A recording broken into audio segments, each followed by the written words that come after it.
Antes de entrar na palavra, eu queria compartilhar uma notícia. Não sei se vocês viram essa semana, uma notícia que me chamou a atenção. O Prêmio Nobel de Física saiu para três cientistas, né, de 3 países diferentes. Um francês, um alemão e um americano. E eu gosto desses assuntos, né? Embora eu sempre fui da área de humanas, mas eu sempre gostei dessa questão da física, quando a ciência, sem querer, né, acaba tocando nas coisas de Deus, né? A verdade é que a ciência, tudo que ela descobre, ela vai esbarrar em Deus. Deus criou todas as coisas. Embora às vezes os cientistas não admitam isso, né? Embora às vezes eles não creiam, mas a ciência, ela só descobre aquilo que Deus criou, né? Ela sempre vai esbarrar em Deus. E eles descobriram, na verdade, o seguinte: fizeram um estudo, é meio complicado, eu também demorei um pouco para entender, mas eles fizeram um estudo seguinte: eles estudam física quântica, e a física quântica estuda o micro, as partículas, né? A relatividade, a teoria da relatividade estuda o macro, as distâncias, relação entre tempo e espaço, velocidade da luz, toda essa coisa do macro, do grande. E a física quântica estuda o pequeno, o micro. Então, tanto para o grande é infinito, como para o pequeno é praticamente infinito também. E eles, estudando essas partículas, eles descobriram que tudo é formado por partículas, amém? Nosso corpo é formado por partículas, menor do que as células. A célula é formada por átomos. Então imagina, a célula é grande perto de um átomo. O átomo é uma partícula, talvez, né, até o átomo hoje já pode ser dividido, por isso que tem a bomba atômica. Mas, vamos dizer, é uma das menores partículas, vamos dizer assim. Então eles descobriram que, uma vez que essas partículas nasçam juntas e formem um corpo, um objeto, uma coisa assim, mesmo que com o passar do tempo elas se distanciem, elas se desfaçam, elas se dispersem, podem estar a milhões de anos-luz de distância, elas continuam ligadas entre si. Olha que coisa curiosa. Então, por exemplo, as partículas que formam o corpo humano, mesmo depois que nós virarmos pó, elas estão ligadas de alguma maneira. E quando nós formos ressurretos, essas partículas que formam o nosso corpo, eles não falaram isso, eu que estou falando agora, né? Eles não chegaram a essa conclusão porque eles nem pensaram sobre isso. Todas as partículas que formam o nosso corpo estão ligadas entre si. E por mais que elas estejam espalhadas, elas têm uma ligação entre elas. E Deus vai dar uma ordem e elas vão tornar-se unidas e vamos ter um corpo, num abrir e fechar de olhos, ressurreto, com todas as partículas que formaram o nosso corpo dele. Olha que coisa doida, gente. Eles descobriram que toda partícula está ligada entre si, que forma uma massa, que forma um objeto, que forma um corpo humano, qualquer coisa. Elas não se perdem, mesmo que elas estejam espalhadas. Então, por exemplo, às vezes as pessoas pensam, né? E se alguém for cremado? E se as cinzas dessa pessoa for jogada no mar? E se a cinza for jogada no alto de uma montanha? Não tem problema. Deus vai dar uma ordem e as partículas que formavam aquele corpo vão tornar-se reunir e vão formar um corpo eterno, glorioso, que vai morar com Deus por toda a eternidade. Que coisa tremenda! Eles nem imaginam isso, provavelmente, esses cientistas, eu acho, só se forem cristãos, né? Senão eles não pensaram nessa possibilidade. Mas eu fiquei maravilhado com isso, porque é a prova de que Deus vai recriar os nossos corpos com todas as partículas que formam o nosso corpo. Nada vai se perder. Por isso que Jesus chega a falar que se um fio de cabelo cai da nossa cabeça, nada cai, né? Sem que Deus saiba. Então Deus controla até as partículas subatômicas.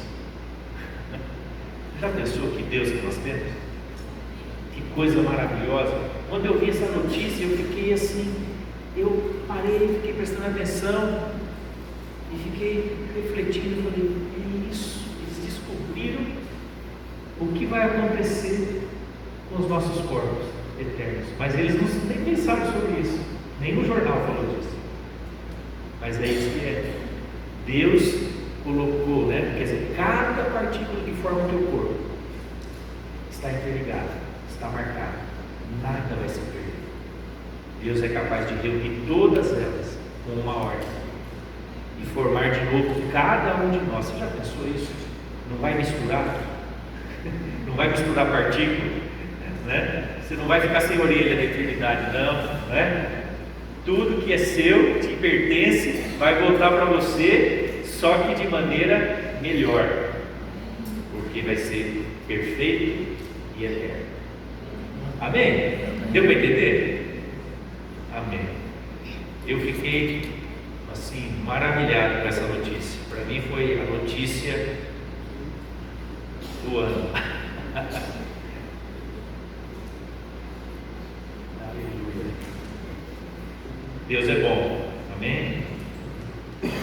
Eu queria que a gente lesse a palavra em Atos, capítulo 17. Quando Paulo chega em Atenas. Atos 17, versículo 16 em diante. Enquanto Paulo esperava por eles em Atenas, ficou muito indignado ao ver ídolos por toda a cidade. Por isso, ia à sinagoga debater com os judeus e com os gentios tementes a Deus. E falava diariamente na praça pública a todos que ali estavam.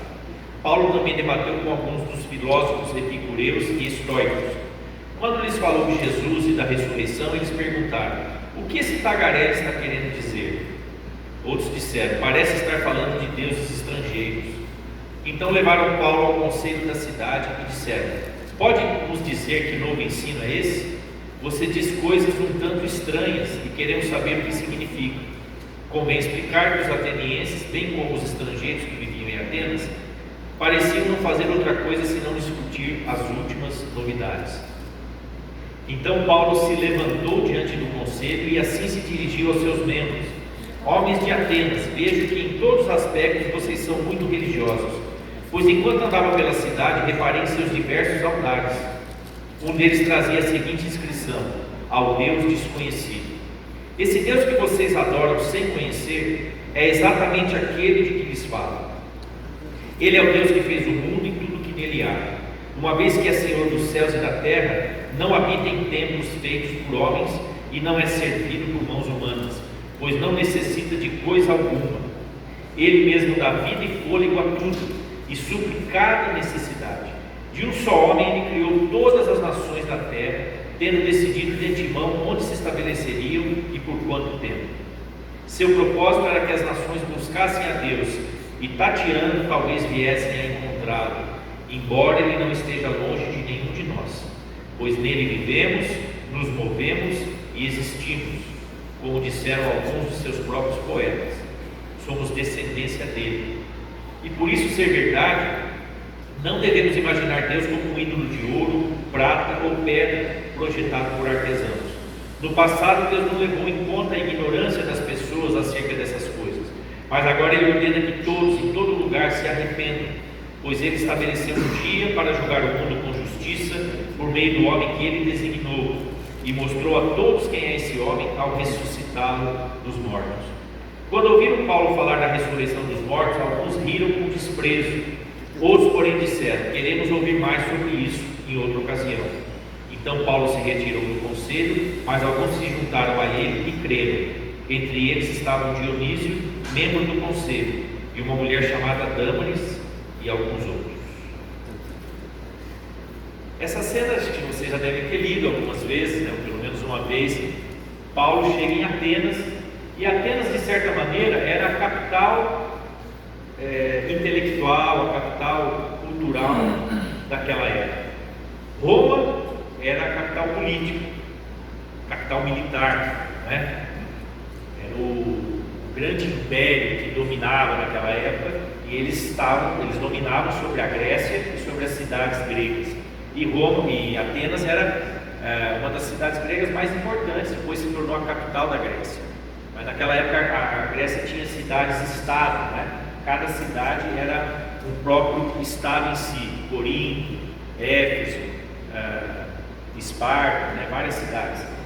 E Atenas era a capital, era um lugar onde afluía muita gente, onde as novidades daquele tempo circulavam, onde, né, você vira aqui quem fala que todo mundo ficava, parece que não tinha outra coisa para fazer a não ser ficar discutindo as novidades do mundo, né?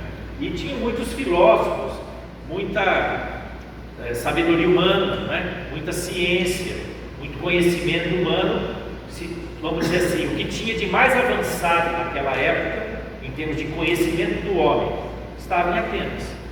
E Paulo chega naquela cidade e ele começa a ver que havia deuses para tudo, né? Eles tinham deuses para todo tipo de necessidade, vamos dizer assim. E chega ao cúmulo de ter uma estátua, uma imagem para um Deus desconhecido. Então você imagina, né? Ter uma imagem para um Deus que eles não conheciam. E na verdade, eles não conheciam a Deus. E Paulo vai conversando com eles, né? Vai numa sinagoga, começa a falar da palavra de Deus para eles e tudo mais. Mas o que me chama a atenção aqui, né? É o quanto o homem pode criar ídolos, né? O quanto o homem pode se afastar de Deus, ou como o homem pode criar imagens falsas de Deus. É interessante isso. Eu estava meditando um pouco nisso, e a gente pensa muito em idolatria como algo exterior a nós, né? A idolatria clássica qual é? As imagens, né? Os altares que você coloca imagens, que se faz sacrifícios, orações, preces, romarias, se acendem velas, se fazem, né, as mais variadas religiões, né? Se fazem promessas, se queimam incensos,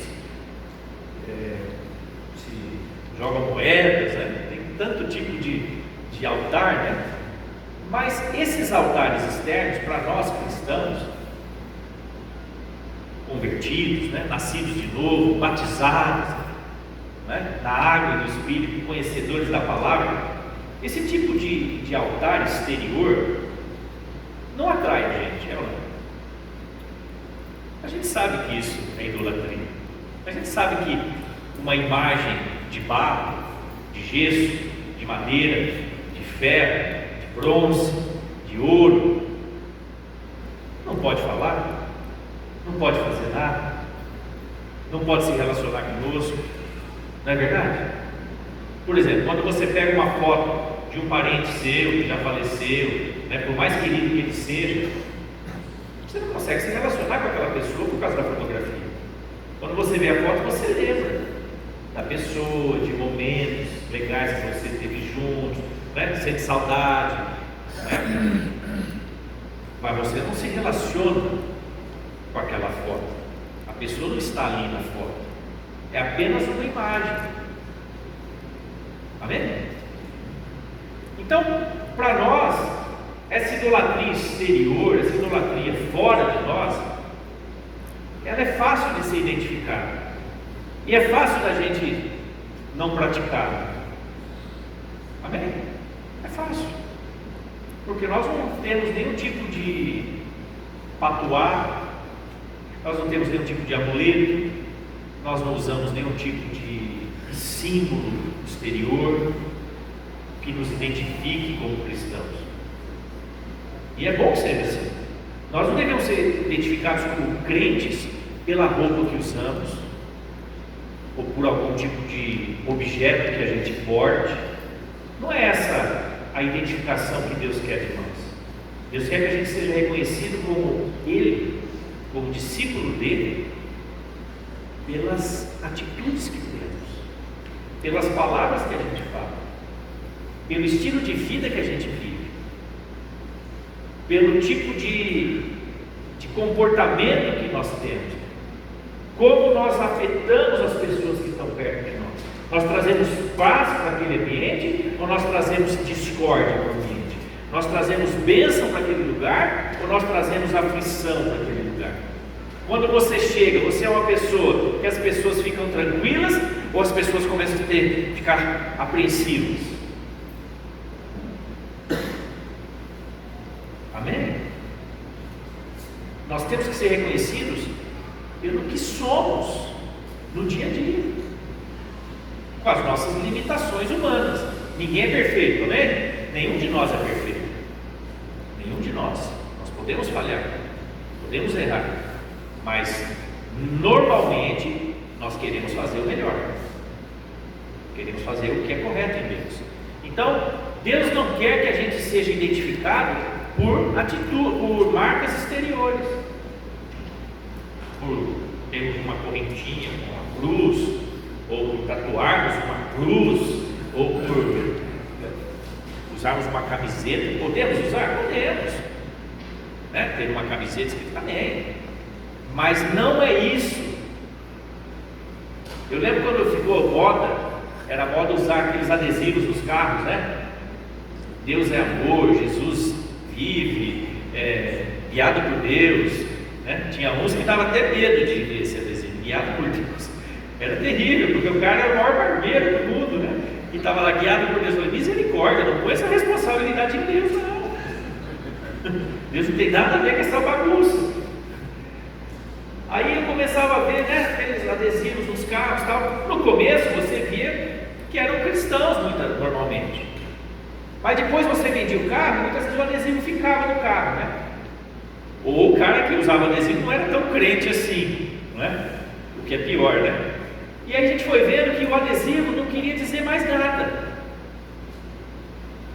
porque as pessoas que estavam dirigindo os carros, muitas vezes nem eram convertidas, porque compraram aquele carro de outra pessoa e deixaram o adesivo como um amuleto que abençoa o carro, né? Ou tem uma frase bonita aqui: isso vai abençoar meu carro. Botar o Salmo 23 na porta do meu negócio, do meu armazém, da minha loja, do meu bar, vai abençoar, porque é o Salmo 23. Meus irmãos, essas coisas exteriores, se elas não tiverem valor, se elas não forem vivas, se elas não forem reais na nossa vida diária, elas não servem para nada. Não servem para nada. Não é um adesivo no vidro do carro que vai abençoar o carro. Não é o Salmo 23 pendurado na porta que vai abençoar a casa. Não é a Bíblia aberta em cima da mesa que vai abençoar a casa. Vocês já perceberam isso, vocês sabem disso. O que Deus está preocupado é com a vida interior que nós temos. E essa vida com Ele, essa comunhão com Ele, tem que se refletir para fora. Tem que se refletir nos relacionamentos. Agora, mais preocupante do que essa idolatria exterior, que para nós não é problema, mas é a idolatria que pode acontecer dentro de nós. Porque o verdadeiro altar da nossa vida é o nosso coração. O verdadeiro altar, onde nós construímos a nossa comunhão com Deus, onde nós construímos o nosso relacionamento com Deus, onde nós adoramos a Deus ou não, é no nosso coração. Coração, não estou falando do órgão que bombeia o sangue. Quando a Bíblia fala de coração, está falando do centro da vontade humana, do lugar de controle, da sala de controle, do lugar onde as decisões são tomadas, do lugar onde você decide andar com Deus ou não andar com Deus. Coração, na Bíblia, significa esse lugar, o lugar de controle da sua vida, o lugar de decisão. Quem é que governa a nossa vida? Quem é que decide a nossa vida? Quem é que realmente diz sim ou não na nossa vida? Quem está reinando no nosso coração, de fato? Aquele ditado, né? Não tem ditado mais enganoso que a gente ouve por aí do que faz aquilo que manda o teu coração. A Bíblia fala que o coração do homem é enganoso. Então você não pode tomar decisões baseado na sua alma, nas suas emoções, nos seus desejos pessoais. O coração do homem é enganoso. Então ele precisa ser governado por alguém. Amém? O coração do homem, se ele é enganoso, ele precisa ser governado por alguém. Alguém precisa estar nesse altar. O altar que está no seu coração, o altar que está no meu coração. Quem é que está nesse altar? Não é um Deus desconhecido. Amém? Para nós não pode ser um Deus desconhecido. Só que infelizmente, gente, tem muita gente que não conhece bem a Deus. Paulo fala uma coisa engraçada aqui, né? Ele fala assim, que Deus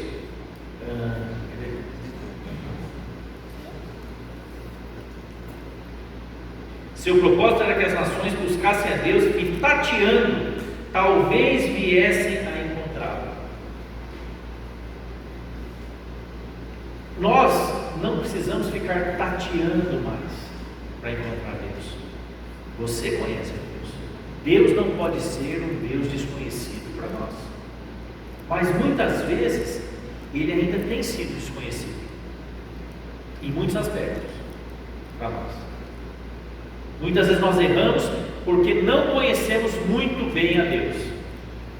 Nos falta conhecimento sobre quem é Deus.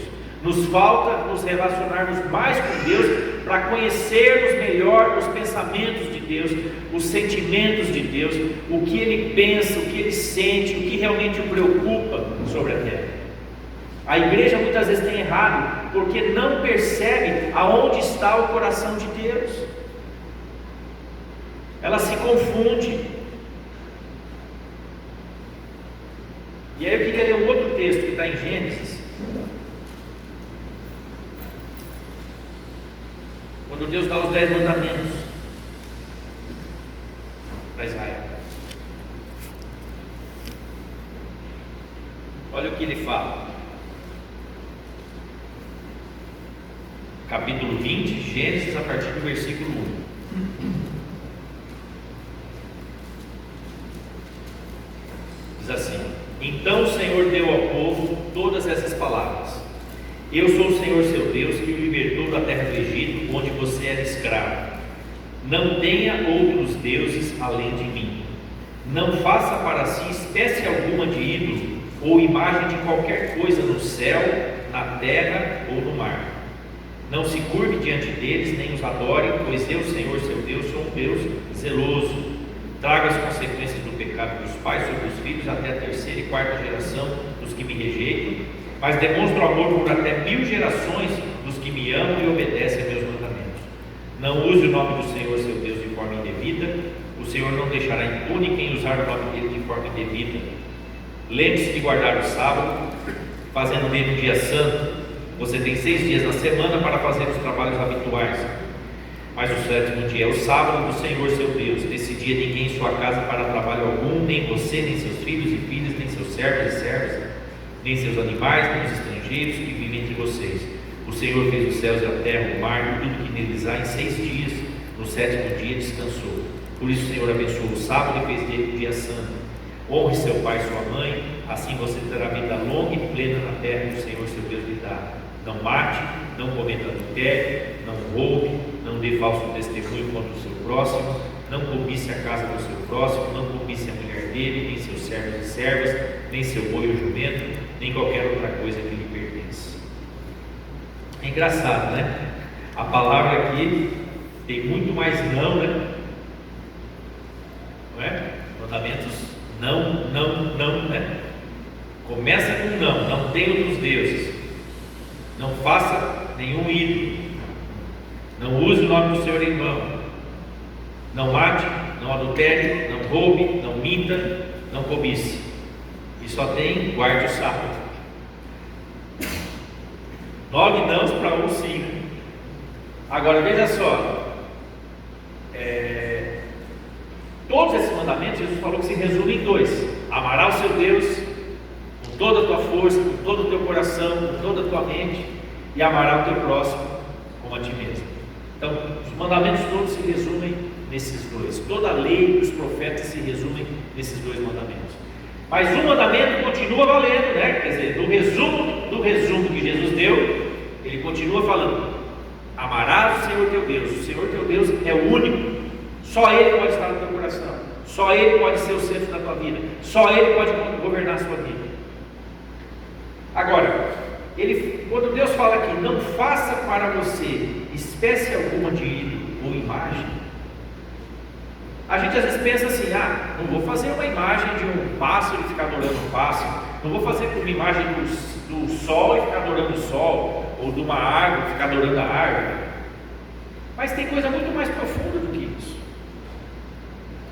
Além de ídolos que você pode ter, por exemplo, a tua carreira profissional pode ser um ídolo, pode se tornar um ídolo. O dinheiro pode se tornar um ídolo. A fama, o sucesso pode se tornar um ídolo.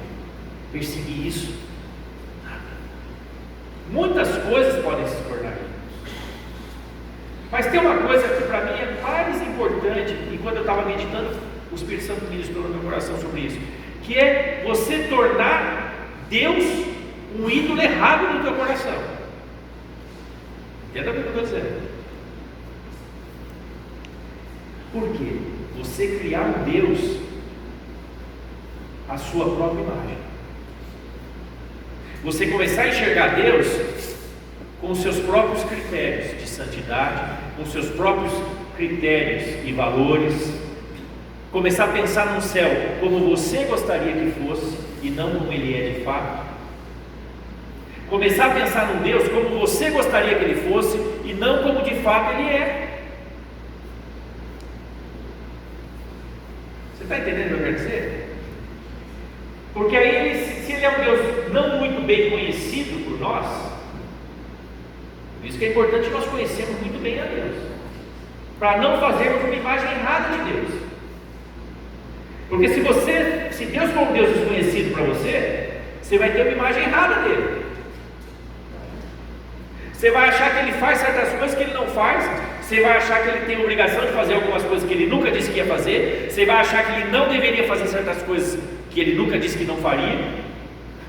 E você começa a ter crises com Deus, começa a ter frustrações com Deus, começa a se sentir enganado às vezes por Deus, porque você tinha uma expectativa num Deus que você não conhecia muito bem.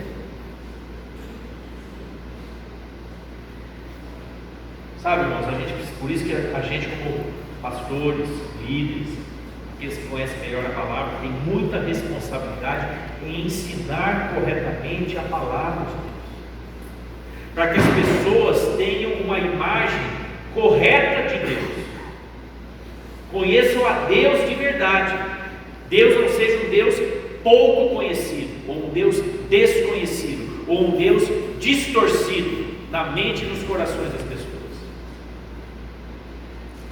Você está entendendo o perigo do engano, do falso ensino, da verdade misturada com coisas esquisitas, com práticas estranhas? Tudo isso não é novidade ao longo da história da igreja. A mentira disfarçada de verdade ou misturada com a verdade. O maior problema para nós cristãos não é a mentira. Mentira você sabe que é mentira. O problema é a verdade misturada com a mentira. Esse é o grande problema. Heresia é isso. É uma coisa que parece verdade, tem até algumas coisas que são verdadeiras, mas tem mentira no meio. Conclusão, a gente começa a ser envenenado pela mistura. Não é? Por exemplo, você pode pegar um copo de água pura, pega a garrafa de água mineral, água, põe. E aí você pinga, vou fazer uma coisa feia aqui, né? mas você pinga uma gota de cocô nessa água, não vai mudar a cor da água, né? Vai continuar cristalina, perfeito. Mas você beberia essa água? Só uma gotinha de sujeira. Ninguém beberia. Por quê? Porque não é mais a água pura, está misturada. Então, para que o Evangelho seja distorcido, não precisa muita coisa. Basta alguns pontos serem tirados do lugar. Então, o grande problema nosso, meus irmãos, é conhecermos muito bem ao Deus que nós servimos. Conhecer muito bem ao Deus que você ama. E não criar um Deus à sua própria imagem e semelhança. Nós fomos criados à imagem e semelhança de Deus. Nós não podemos conformar Deus à nossa imagem e semelhança. Porque eu já me peguei pensando no como seria o céu, como seria o milênio, a eternidade. E às vezes pode ser que muitas coisas que eu pense que teria no céu, isso assim, livre pensamento, né? Sabe aqueles dias que você fica pensando, né? E fica... Agora, muita coisa que eu penso como seria o céu, pode ser apenas um pensamento meu. Não quer dizer que aquilo vai estar no céu. Não quer dizer que aquilo será daquela maneira como eu pensei.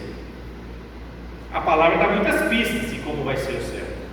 Tem muitos, em Apocalipse tem muitos detalhes de como o céu vai ser, como vai ser a presença de Deus, a adoração, todo o movimento, é um lugar extremamente movimentado, o céu. O céu é um lugar de muita ação, muita coisa acontecendo. Não é um lugar de paradeiro geral, como muita gente ministra e fala para os que não conhecem. Mas pode ser que eu tenha, em algum ponto, uma imagem daquilo que eu gostaria que fosse, mas não é a imagem verdadeira. A mesma forma, eu posso imaginar Deus de uma maneira que eu gostaria que Ele fosse, mas Ele talvez não seja exatamente assim. Por isso que eu preciso conhecê-lo. E não é conhecer só a Bíblia, é conhecer o Espírito que está por trás da palavra, o Espírito que move a palavra, o Espírito que escreveu a palavra, o Espírito que inspirou os autores a escreverem essas palavras. Há um Espírito, o Espírito Santo, o Espírito de Deus, que traz vida sobre essa palavra escrita, meus irmãos. E você e eu precisamos ter comunhão com o Espírito Santo para entendermos, para termos revelação da palavra de Deus, para não sermos confundidos. Meus irmãos, nós vivemos os últimos tempos, os últimos dias, e são dias de muito engano que virá sobre a terra. Por isso nós temos que conhecer a Deus e a sua palavra, o caráter de Deus, o Espírito de Deus, não deixar se enganar com coisas aparentes, mas buscar a essência de Deus, buscar a verdade, quem é Deus realmente. Se você tem uma ideia de Deus, começa a olhar nas Escrituras e checar se a ideia que você faz de Deus confere com o Deus que está revelado na palavra. Jesus é a expressão plena de Deus. Quando nós vemos Jesus, nós vemos o Pai. E está registrado em 4 evangelhos e todo o Novo Testamento. Jesus é o centro. E todos os profetas do Antigo Testamento, Jesus é o centro. E toda a adoração que se fazia no tabernáculo, Jesus é a figura de Jesus. E toda a adoração que se fazia no templo, Jesus é o centro daquela adoração. Então Jesus está presente em toda a palavra de Deus. Jesus estava com o Pai desde a criação, desde antes da criação. Então Jesus é o centro. Quando você quer conhecer Deus mais profundamente, vá até Jesus. Vá ver como Jesus se comportava, o que ele falava, o que ele pregava, qual era a doutrina que ele ensinava. As pessoas confundem muito o que é a doutrina de Cristo. Elas confundem doutrina com usos e costumes.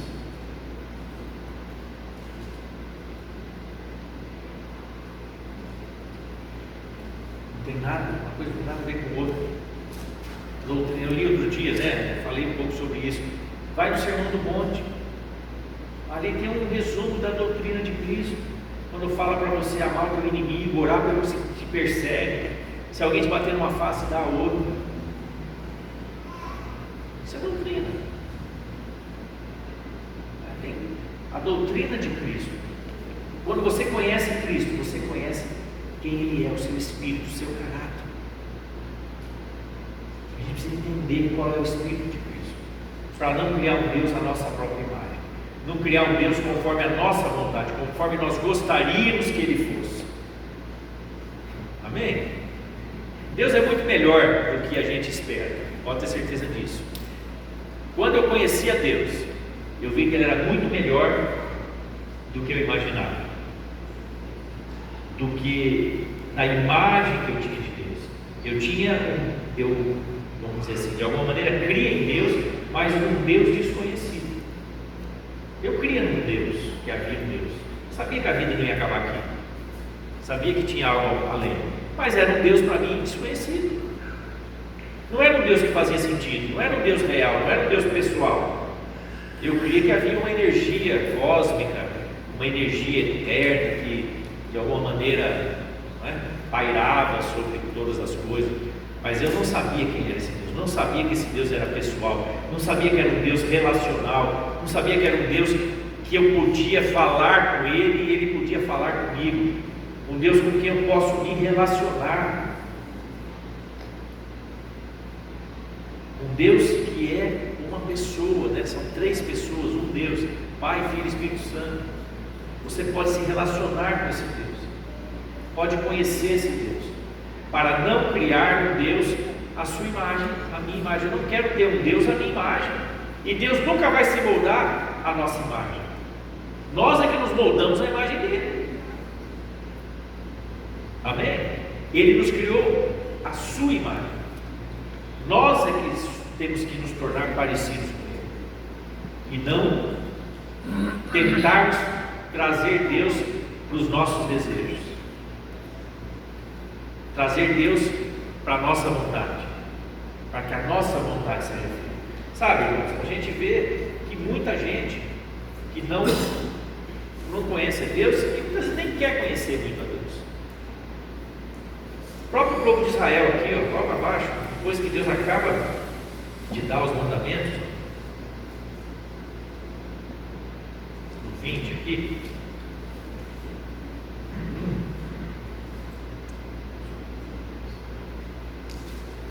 fechei aqui, mas eu vou fechar. Moisés acaba de dar, Deus acaba de falar com Moisés, dar os 10 mandamentos. Gênesis, quanto que a gente leu mesmo? Gênesis? Êxodo. Deixa eu abrir de novo.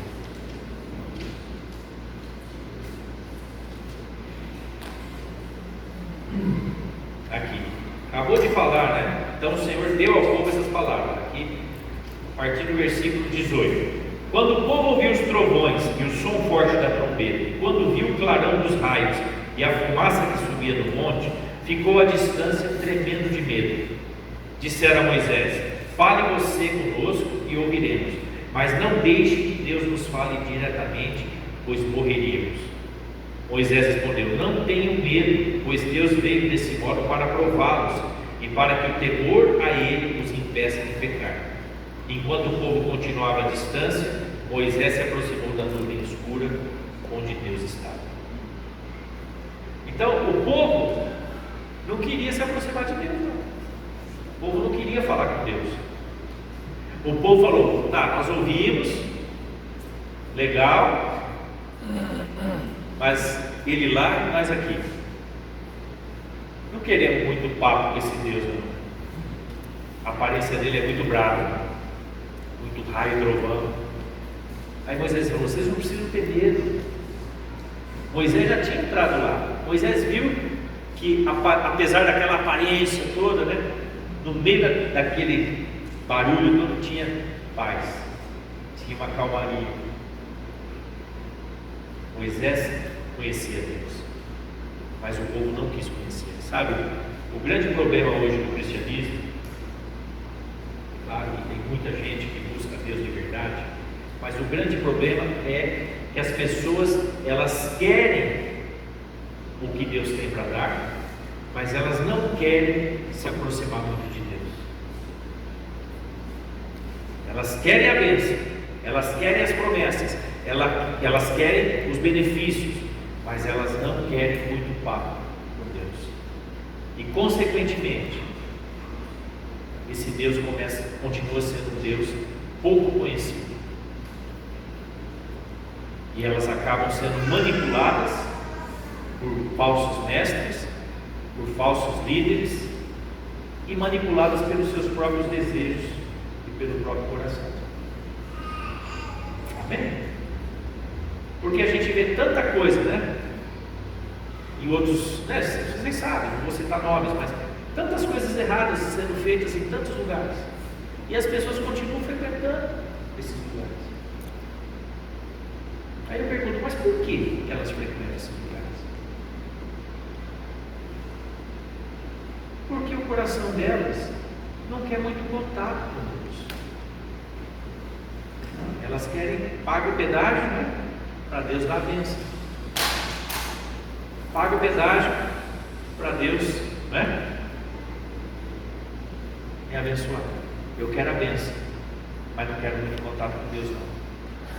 Meu papo é, né? Deus lá, eu cá. Se possível, com um intermediário no meio.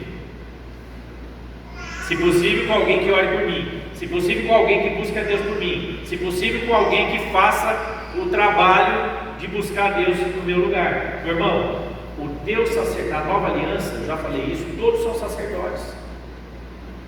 Cada um que é nascido de novo da água e do Espírito é um sacerdote do Deus Altíssimo. Na nova aliança mudou, não tem mais um intermediário entre os homens e Deus.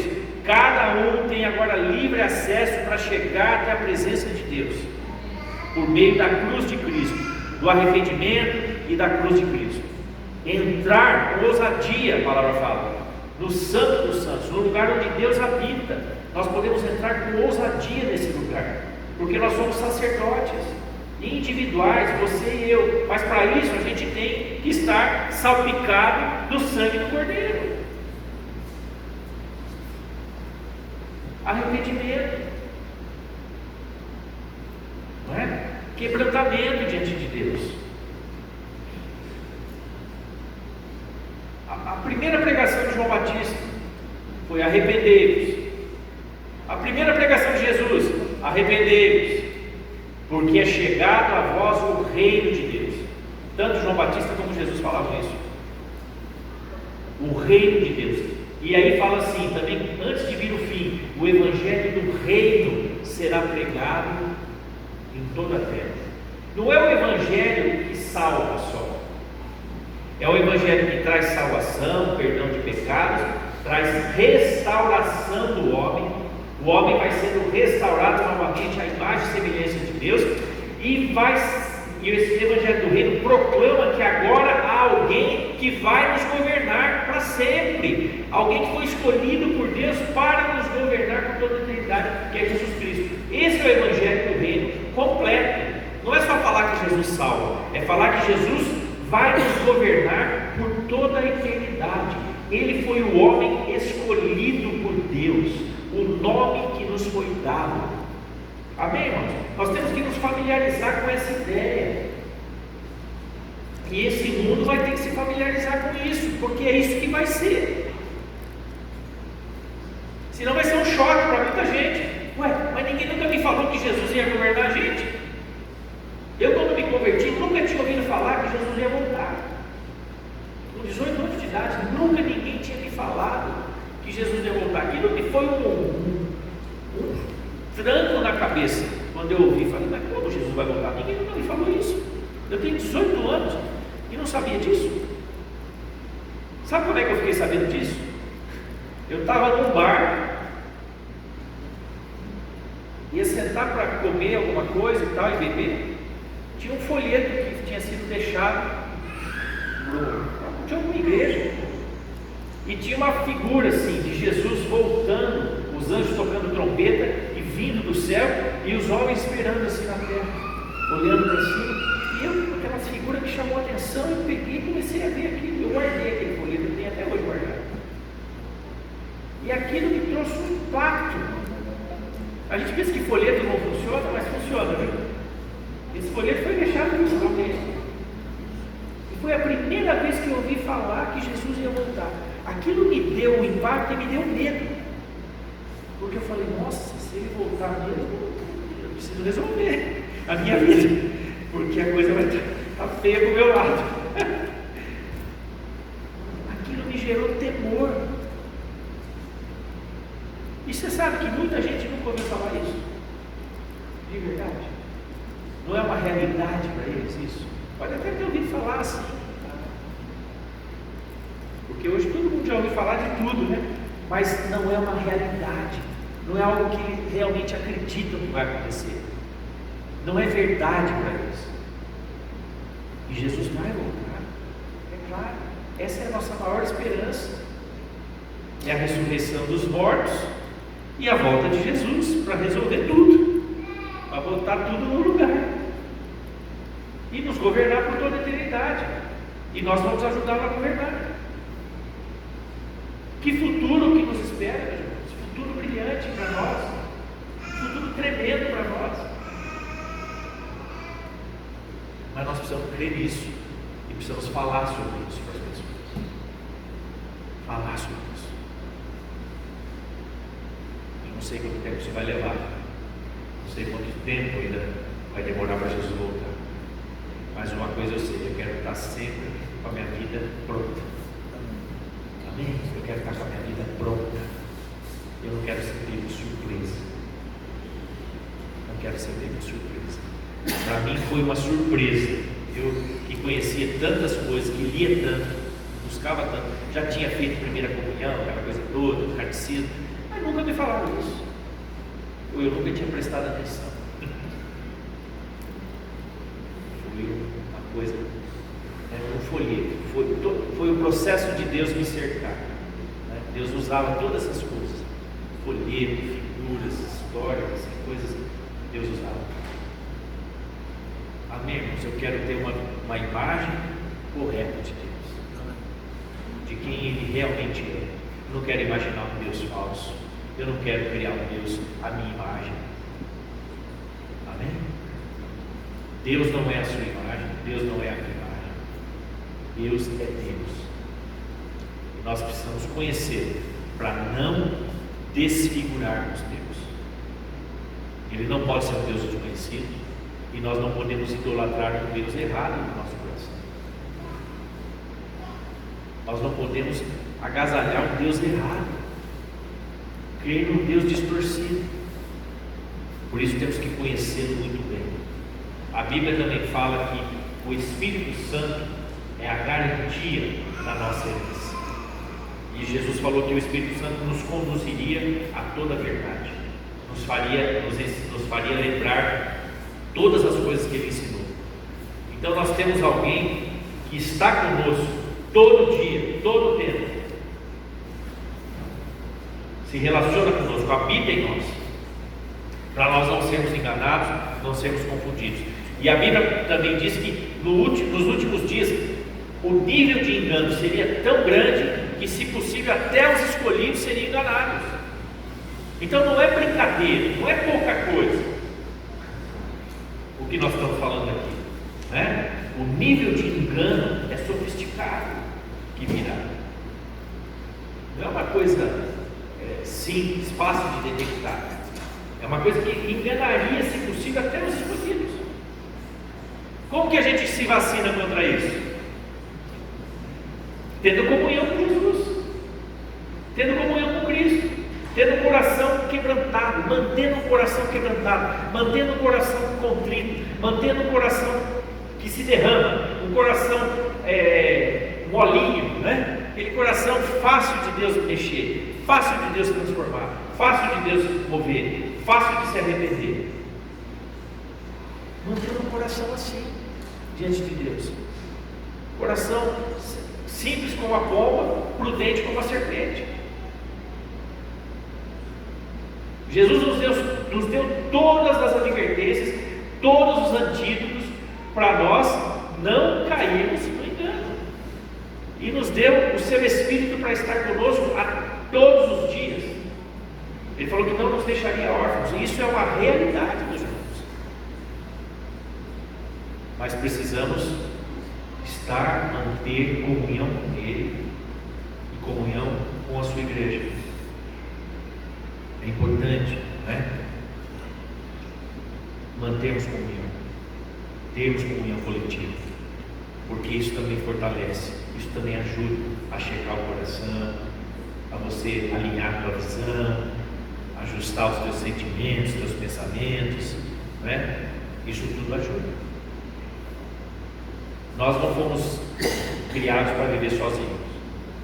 Nós precisamos viver coletivamente, né? Por isso que nós somos chamados de rebanho, de ovelhas, né? Porque fala de algo coletivo. Precisamos andar em bando, precisamos andar juntos. Por quê? Porque é muito mais difícil alguém se enganar se está andando junto com outros, não é? Amém? É muito mais difícil de ser confundido, de ser enganado, de ser devorado pelo lobo, né? Porque você está junto com outros irmãos. Amém? Que Deus seja um Deus bem conhecido para você, um Deus bem conhecido. Não deixe que Deus se torne uma interrogação, né? Quem é esse Deus? Por que Deus não me atendeu?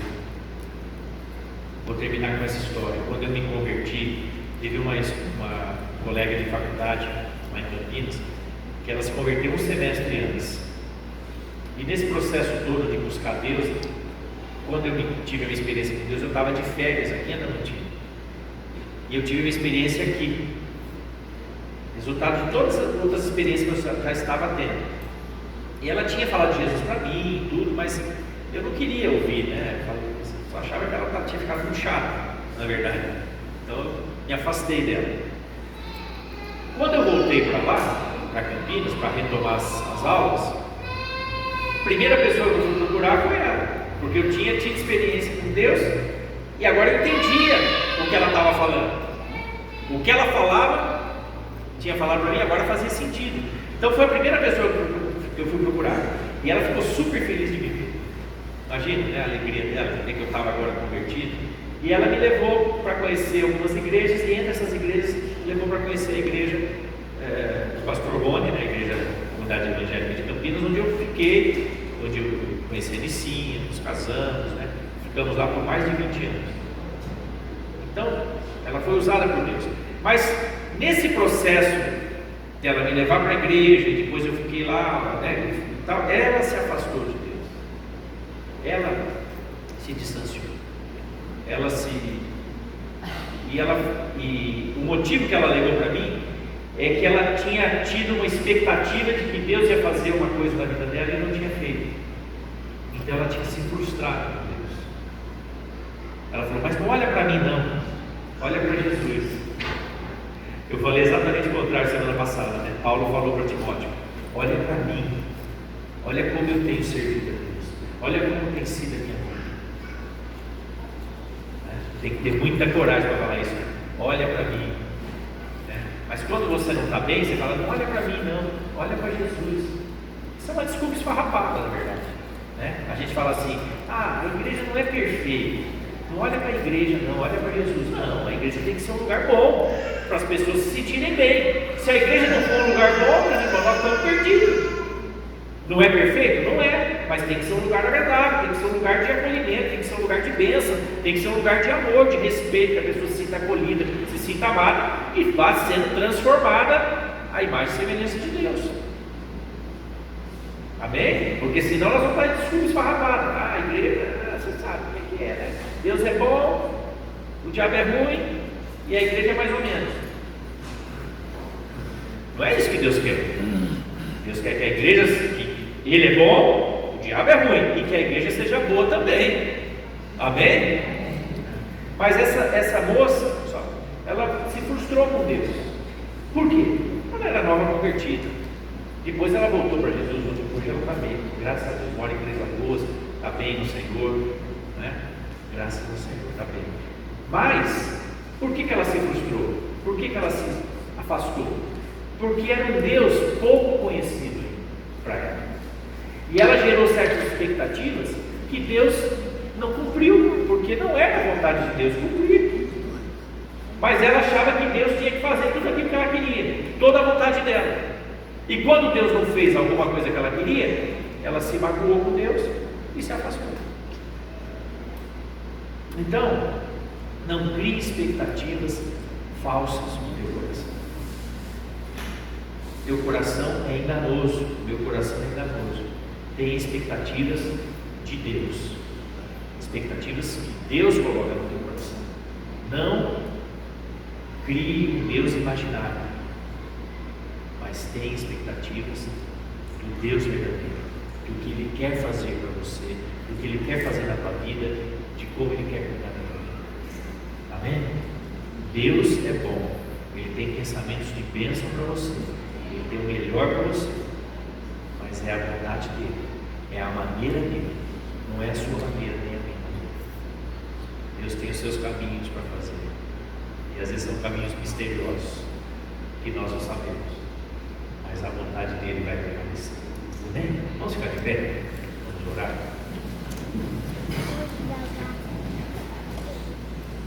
Coloque teu coração agora diante de Deus. Eu não sei, né? Não sei o que tem passado com você, não sei como está teu coração, não sei que luta você pode estar passando, mas eu sei que Deus agora, né, Ele quer que você o conheça mesmo. Ele quer que você quebrante o teu coração, tenha um coração maleável para Ele. Senhor, nós nessa hora colocamos o nosso coração diante de Ti. Nós não queremos criar um Deus particular, criar um Deus à nossa imagem, criar um Deus de acordo com a nossa vontade. Nós queremos o Teu propósito em nós, a Tua vontade em nós. Queremos ser transformados à Tua imagem e semelhança. Queremos conhecer a Jesus, porque Jesus é a plena expressão de Deus. É Deus em plenitude na terra. Quando nós olhamos para os evangelhos, meditamos na Tua palavra, quando o Teu Espírito revela a Tua palavra a nós podemos olhar e conhecer o Senhor. O Senhor não é um Deus desconhecido para nós. Não nos deixa ser confundidos por Ele. Que o Senhor seja um Deus bem conhecido para nós. Que a gente não se frustre, porque eventualmente algum desejo, algum projeto, alguma vontade não vai ser cumprida na nossa vida. Vontade nossa, vontade particular nossa. Talvez alguns sonhos que nós tínhamos vão ser mudados. Talvez algumas expectativas que nós tínhamos vão ser frustradas, porque não eram os teus sonhos para nós, não eram as tuas expectativas para nós, não era o seu plano para nós, não era aquilo que o Senhor queria para nós. Senhor, ajuda-nos a encontrarmos a Tua vontade, a encontrarmos a Tua vontade para nós. Ensina cada um, Senhor, a se relacionar contigo de verdade, em espírito de verdade. Ensina, Pai. Espírito Santo, ensina cada um a falar e a ouvir a Tua voz. Ensina cada um a discernir a Sua voz. Eu sei que muitas vezes nós temos dificuldade em discernir que é o Senhor falando, porque às vezes os nossos pensamentos falam muito alto na nossa cabeça. Às vezes tem muitas vozes falando na nossa cabeça. Espírito Santo, que a Sua voz seja inconfundível aos nossos ouvidos. Espírito Santo, que a sua voz seja a mais alta na nossa mente. Não nos deixa ser confundidos. Espírito Santo, fala conosco, fala com o teu povo, fala com os meus irmãos, fala comigo. Espírito Santo, não nos deixa ser confundidos, por favor, por favor. Quando o Senhor falar, 2 vezes eu quero ouvir, como o salmista disse. Uma vez Deus falou, 2 eu ouvi, porque nós temos 2 ouvidos. Quando o Senhor falar conosco, que a gente escute 2 vezes. Oh, por favor, Senhor, que o Senhor seja um Deus bem conhecido, um Deus bem conhecido, um Deus próximo, um Deus presente, um Deus junto conosco, Emmanuel, Deus conosco. Esse é o seu nome. Oh Jesus, te agradecemos porque o Senhor não nos deixa órfãos. O Senhor está conosco todos os dias até a consumação dos séculos. Todos os dias o Senhor está conosco. Todos os dias o teu Espírito fala conosco. Dá-nos um ouvido atento à tua voz, Pai. Oh, nós te agradecemos, Pai. Pedimos que o Senhor abençoe a tua igreja. Abençoe essa palavra, seja que a gente possa meditar nela, que ela possa falar conosco ao longo da semana, Pai. Em nome de Jesus.